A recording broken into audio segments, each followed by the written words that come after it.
Now, it's been almost 1 year exactly since the historic Inter-Korean summit that took place at the border village of Panmunjeom.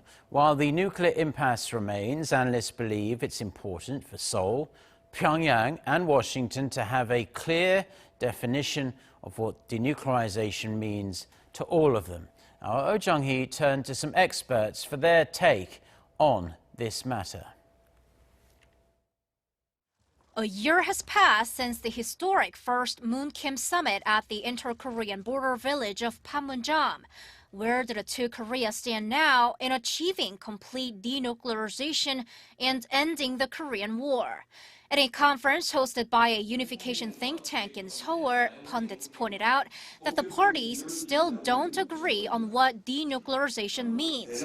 So because they haven't agreed on the goal, they can't agree on a roadmap either.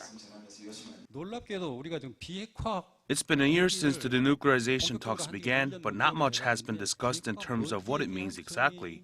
The document that Trump handed over to Kim in Hanoi lacks detail, while North Korea has never defined what it means by denuclearizing. That's why there are doubts over Kim's willingness to denuclearize. The Hanoi summit ended without an agreement and nuclear negotiations have hit another snag. Naturally, that means South Korea faces a challenge in its role as mediator. Analysts say Seoul should be more proactive. It should be neither a mediator nor a facilitator, but a planner. For Seoul to facilitate dialogue and play a bigger role, experts suggest setting up a bilateral working group between South and North Korea, or even a trilateral one among the two Koreas and the U.S. Discussions about denuclearization should not be restricted to Pyongyang and Washington. To achieve peace and unification on the Korean peninsula, there should be a body set up by the two sides for co-governance. We should look at the possibility of an inter-Korean working group.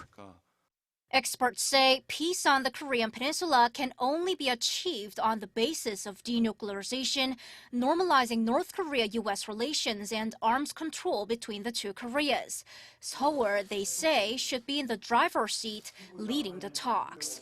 Oh Jung-hee, Arirang News.